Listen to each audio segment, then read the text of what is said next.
Hurry up. He's hungry. He is hungry. Saturday morning, and the cat's like, where's my breakfast?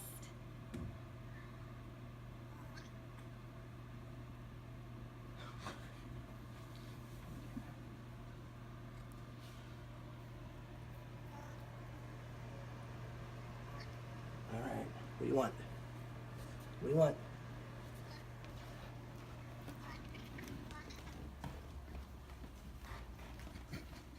His ears go back. This is the every morning ritual. In case Dad forgot where the food is, Ollie will show you. Where's it at? I gotta put you on. Come on. Everybody up. There's Sunny. There's the other cats.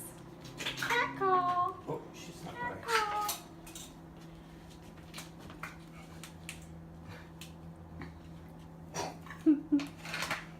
Alright, Dad will get their food ready and then they can finally eat. Are you happy, Ollie?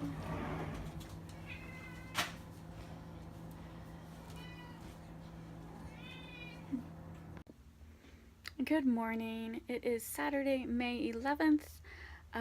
This is going to be my weekly reseller vlog. I usually do clips, but I was out of town until late Tuesday night, and then Wednesday we had new kids, and then just catching up on Thursday, Friday. So the only thing I can think of discussing is last week's vlog I mentioned vacation settings. So before I left, I put everything to a 5-day handling time.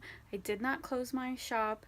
I tend to only close my shop if I'm going to be gone for over 7 days, or if I just want like a complete break. So my next vacation is the end of June, and I think I will totally close all my shops because I don't want to check my email daily. I don't want to worry about anything, because during this trip I did still check my emails. People still had questions, and so even though I changed my handling time to 5 days, I had 3 customers who asked how come I hadn't shipped the item yet. That's the most I've ever had, and each customer I was super nice and said, hey, I'm out of town. I changed my shipping time to $5 days. Hopefully you noticed that. And all 3 responded, no, I didn't notice that, but that's fine. It's like, people, pay attention to handling time. So all 3 were nice about it, but it was still frustrating. So lesson learned, it doesn't matter what your handling time is. No one pays attention. And then I mentioned about how, like, if you have auctions, you can't change the shipping time as once the auction starts. So say 2 weeks ago I had auctions, they were all 1-day handling time and they hadn't paid, and so then when I changed my store settings to 5 days, that original auction that ended that wasn't paid, that's still 1-day handling time. So I had 2 people who hadn't paid. Under my Disney account, I give people 7 days to pay, and my other accounts I give them 3 days. The reason I do 7 days on my Disney account is because I have a lot of repeat customers who buy multiple items, and if you don't require immediate payment, it encourages people to buy more than 1 item to save on shipping. Remember, I charge for shipping, and so I do have a lot of people who will browse my store and buy more than 1 item. And I do have people who don't pay, but it's very rare. Like maybe 1 out of 100 transactions someone won't pay, so that's fine. But I had 2 people who hadn't paid yet. One of them I knew would pay because she's a repeat customer, so I had emailed both of these buyers and said, on Monday I said, could you please pay by Friday? I'm going out of town this weekend. Neither of them paid. So at this point it's been like 7 days, and then I have eBay set up where they automatically send the payment reminder after 7 days, and then I think the unpaid alert is after like 11 days. Sorry, excuse me. So I don't send reminders. It's all eBay does it all. And then if they don't pay after like 11 days, I get my fees back. So eBay handles all of that. Set it up automatically. You don't have to worry about it. But they still had a couple days and they didn't pay. And then, so of course, while I'm on vacation, my repeat customer paid. And so remember, that means I have to ship her item within 1 day. I'm in Florida. So by the time I got home, I was getting the eBay alert. This is past due. You needed to ship this by the 8th. And You know, it was the 9th when I finally shipped it. So all that does, you don't get a strike. It just lowers, or no, it increases your late shipment rate. And why does that matter? It matters in the grand scheme of things. It's part of your top rated status calculation. It's part of your seller ranking calculation. I don't know. It's part of a lot of things. So you really don't want to have a high late shipment rate. Since this is like really my only item that has been late, it, you know, it just increased it by like 0.01. It's very small, so it's not going to hurt me, but it's still annoying. I just can't get that to happen too much because I'm not like the top status, but I'm underneath it where I do get a nice discount on shipping, and I don't want to lose that. So that's why I talk about, like, you have to definitely pay attention to your handling times and make sure you ship within those handling times because you don't want your late shipment rate percentage to be too high. So, and what else did I want to discuss? Oh, what else did I have interesting happen this week? Funko. I sell Funko Pop. I have a contract with Funko directly where I can buy it wholesale, and I do okay. It's hard to make a lot of money on Funko when you buy it wholesale because as an individual, like you know, they have different tiers. Like I buy 12 items and that's the lowest tier, and then like the big comic book stores and Walmart, and they buy thousands and thousands, so that's the highest tier. So they probably get like their Funkos for like $1 each. I get mine for like $3.50 each. And so it's really hard to make a profit when you're competing with those, with the big name people, because they get a better discount.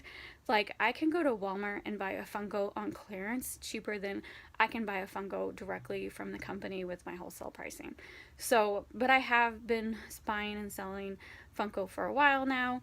I'm done. And the main reason I'm done is, besides the pricing is like not the best, the customers sometimes, no offense if you collect Funko, I collect Funko too. I'm just not a particular customer. Like, I'm not picky, but a lot of Funko collectors are so picky on the condition of the boxes.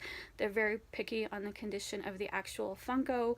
And when they're new in box, I'm like, they're new in box, but you'll still get customers complain because there might be like a paint flaw. And these are all manufacturing flaws that I have no control over, but the buyers don't care. They want me to accept these returns because there's like a paint flaw.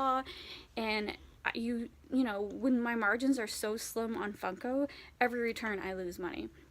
And I've had way too many complaints on Funkos because of like a manufacturing flaw.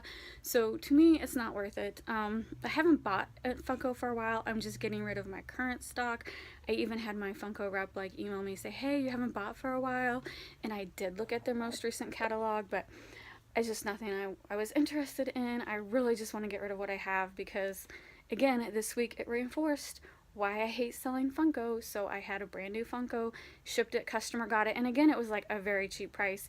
They're like, well, there's a like a scratch on the eye. You said it's new, so this means it's not new. I'm like, it is new. I've never taken it out of the box. It came like that. Sorry, I didn't notice it. It's a manufacturer flaw. They want to return it, but if I'll give them a partial refund, they'll keep it and be happy. And I normally hate when people try to ask for partial refunds, but at this point, I would lose money by accepting the return. If I gave the partial refund, I'd still be making money, so I gave them a partial refund. I still made a little money, but that's like the third or fourth time that's happened to me. I'm done. I'm getting rid of my current Funko stock, and I'm done. Not to say that I might, if I see a good Funko at a yard sale or at an estate sale or on clearance at Walmart, I'll still pick them up. But I don't think I'm going to label them as new anymore. I'm going to say used, condition as is. It's just like, ugh, collectors, sorry. It's not my fault. Funko does not have the best quality control. So, let's see. So that happened, and other than that, I actually had way more sales during vacation than I was expecting. So I guess only 3 customers questioning why I hadn't shipped it yet is good. But on the other hand, here's the deal. I was gone on Saturday, Sunday, which are non-shipping days, and then I came home Tuesday. So technically, it was only Monday and Tuesday were the only shipping days. So I didn't ship for 2 days, and I still had people, how come you haven't shipped my item yet? This is what I always complain about. Amazon creates this false perception of everyone expects stuff to be shipped within 1 day. Even if your handling time says 5 days, Amazon spoils us all. Even me, even I tend to be like, how come this item hasn't shipped yet when I buy something? Because Amazon has created that get an item within 1 day. So, frustrating when it's us as sellers who get in trouble for late shipping, when in reality it's not late shipping. I said 5 days, I shipped within 5 days, I did what I advertised. So anyway, that's all I have. It was a great vacation. It really was a great vacation. I'm ready for another vacation. I think the problem was, like, the reason I'm gonna close my shop next time I go on vacation was we had a late flight, and as soon as I got home, I just felt like I couldn't sleep knowing that I had like 50 packages to package. So even though we didn't get home until like 11, I got on my computer, printed all my labels, and I didn't package, but I printed all my labels so in my packing slips, so at least eBay wise it was look like they were shipped. And then I got up early the next morning and packaged and had like 3 bins to go to the post office. And my aunt was in town and she helped a little, and that was cool. And it was nice, but it's like, you know what I'm trying to say? I'm like, the whole last day of vacation, all I can think about was all the work I had to do when I got home. So that's why I'm saying my next vacation, the shop is being shut down. The reason I don't like to shut my shop down completely is when you shut it down on vacation mode, and like what I mean shut down is like there is more than one type of vacation mode. Like, you can have a vacation mode where it just gives the people warning that the seller's gone, but the items can still be bought. There's a vacation mode. I can't remember all of them because it's been a while. So you can be on vacation and still have your items seen. And then the final one is it's shut down completely. Just for like 7 days, or how many days you want it shut down completely. And then people will see a notice that this seller is gone until blah blah date, and they can't even see your items. They can't buy anything. And so what that does is that kind of takes you out of the searches on eBay. And then once you get back from vacation and turn your store back on, it takes like 24 hours for you to get back into the eBay search, and it takes like at least 2 weeks. If you have a high ranking, it takes at least 2 weeks for you to get back up to that ranking. So anytime I shut my shop down, did I say that right? Anytime I shut my shop down correctly, oh my god, say that seven times fast, my sales are like a suck for 2 weeks. That's just, you have to know about web crawlers and eBay's statistics and search engines, and I don't. But I do know that shutting my shop down completely results in 2 weeks of extremely slow sales. The reason that I'm willing to do this in June and July is, for me and for most people on eBay, June and July are my slowest sell months. So I'm not really worried about being out of the ranking because my sales are really small anyway. Summer's just slow. People are on vacation. They're not interested in buying stuff unless it's swimsuits and sunscreen.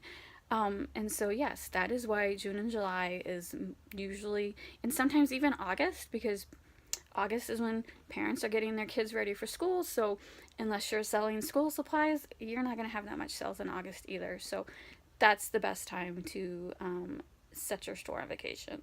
Like, I would never put my store on vacation in October, November, or December because those are my 3 busiest months. So yeah, I'm not going on vacation in December because I do a lot of sales, especially with my private label, because it's considered a gift item. So I have crazy Christmas sales. So as much as I would love to go on vacation in December, it doesn't happen because I need to make some money on eBay. So anyway, that's my vlog for the week. Thanks for watching. If you're interested in my vacations, check out my channel. I do have the vacation vlogs. It's just some footage and then me talking a lot because I love to talk. But it is Disney's fun. I highly recommend for anyone, even if you don't have kids. I don't have kids. I go to Disney. I don't have kids. I never felt out of place because I don't have kids. Disney's wonderful for everyone. So anyway, thanks for watching. Please hit the like and subscribe buttons, and I will see you later.